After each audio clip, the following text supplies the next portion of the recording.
Joining me now, Dave Ramsey. He's the host of Dave Ramsey Show and a New York Times best-selling author. And Dave, you are just a perfect person to be here for this.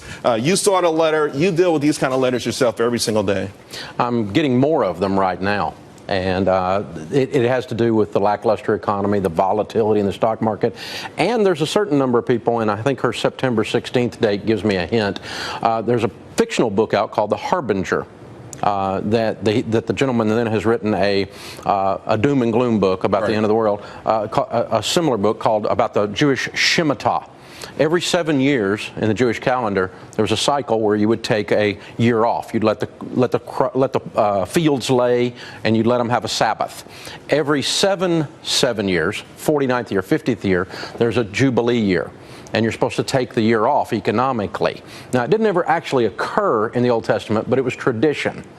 And so this guy has used that to predict that our economy is going to collapse because we're in that 50th year in September. And some are saying September 13th, 16th, and 28th, I've heard. There are all these things. But here's the deal. I'm old. I've seen the end of the world predicted a bunch of different times. So far, they were all wrong. So far. This guy's wrong. You know, I agree with you 1,000%. You know, they come out all the time. We see the commercials. We hear about it, the doom and gloom. But it does also help the doom and gloomers, if you will.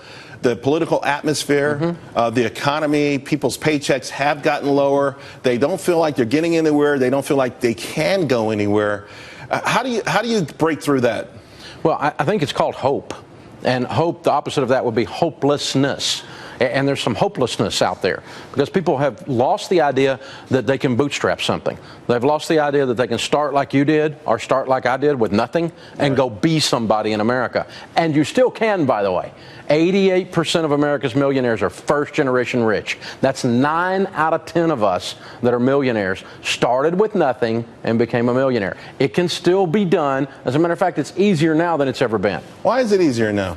Technology. Really? There's so many free ways to get things started. You can have a business idea and broadcast it around the world and sell it around the world for free in 20 minutes. I mean, you can pop stuff on Craigslist and eBay. You can have an Etsy store, all of this stuff. You just open things up. We used to have to run classified ads in the newspaper, you know? And people had to try to find our house to do something. You know, all of that's gone. Man, you can go right to the consumer's door. This is the best time to be alive. This idea of doom and gloom and this is the worst time in history, it's just because we keep getting this negative drumbeat out of Washington to prove we need them. The best thing Washington can do is leave us alone, let us heal ourselves. Although I don't know if that will ever happen. I mean, I agree with you 1,000%. You know, move out of the way, D.C. You've been a problem. You've been an impediment. And you know what's really interesting with this particular letter, Linda? She wrote in there about her and her family. They all serve in the military. They're very patriotic people. They serve this country. They believe in this country. Otherwise, they wouldn't put their lives on the line. And yet they don't have enough, or at least they're losing that belief to the extent where they're ready to take everything out, put it on their mattress. And that, of course, listen, in your 60s, these days people are living to be 85, 95, even 100 years old. She may set herself up to be short to have a really good golden years. Oh, absolutely. She pulled her money way too soon out of the market. And you and I have seen that happen from an investment professional standpoint for decades. The people at the exact wrong time because of fear. If fear drives your investing portfolio, you're never going to have any money. It can't be. And it can't be arrogance. But wisdom allows you to ride the roller coaster. And those that ride a roller coaster do not get hurt unless they jump off. But would you admit, though, could we help sort of acknowledge to people who are feeling this way? We've never had $18 trillion in debt before. We've never had the sort of global competition for the jobs that we've had before. We've never had the sort of weak foreign footprint, if you will. Before, we fought wars, we won wars, we were the policemen in the world. Now the JV team is winning. So there are some unique circumstances that we've never faced before. You're still confident, though, we can overcome all of them? I am, because what drove us into the gutter was lack of leadership. And what can turn us out of the gutter is not some kind of mystical economic system. It's just believing again. And you know where believing comes from? Leadership. Ronald Reagan really didn't do that much. except make people believe they could. But wasn't that all he had to do? That's what I'm saying. I mean, I talk all the time about success, personal success being self-fulfilling, and success of economic policies in countries to a large degree. If you don't think you're going to make it, then you can't make it. It's hard to make it. It's hard to get lucky and be successful at the same time. If you allow all the negative voices to cause you to sit in your cave and suck your thumb, you're gonna starve. You have to get up, leave the cave, kill something, and drag it home. Now, you know, Dave, I predicted a couple of years ago that 2016 was going to be about capitalism and socialism. And right now, Americans are being pulled. On one side, you're being pulled. Listen, this Bernie Sanders rise, I don't think it's about Hillary Clinton's emails. I think this guy authentically is touching something within people, particularly young people. On the other side, it's Donald Trump, it's Carly Fiorina. So I saw this a long time ago, and I am legitimately concerned that Americans may be just so frustrated with capitalism as they see it now that they say, let's try this socialism thing. It looks great on paper. Well, it's been sold to them in the college classroom on many campuses for a couple of generations now, and we're seeing the fruit of that. That is being harvested, where Bernie Sanders is even a serious consideration. A couple decades ago, he'd been a laughing stock. Right. His economic policies. People thought a couple of months ago he would have been a laughing stock, but now he's straight up communism, and Hillary's right there next to him. I mean, it's crazy.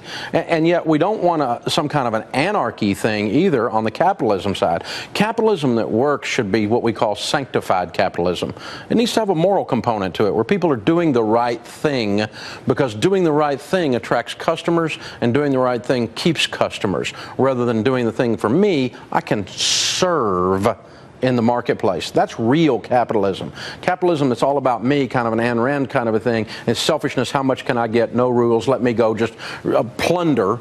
That's not capitalism. That's anarchy. Although, don't you feel like that anarchy type capitalism that you talk about is hard to achieve, because if you are running that kind of a business, someone's going to set up shop right next door to you and run it just a little bit better, a little bit more customer centric, a little bit more quality centric, and you ultimately can't keep a business like that running in this country. The marketplace will purge the crooks eventually. It naturally does that. The problem is, though, that the extreme socialistic type people will use someone who's a crook and going, yay, capitalism, as an example of capitalism.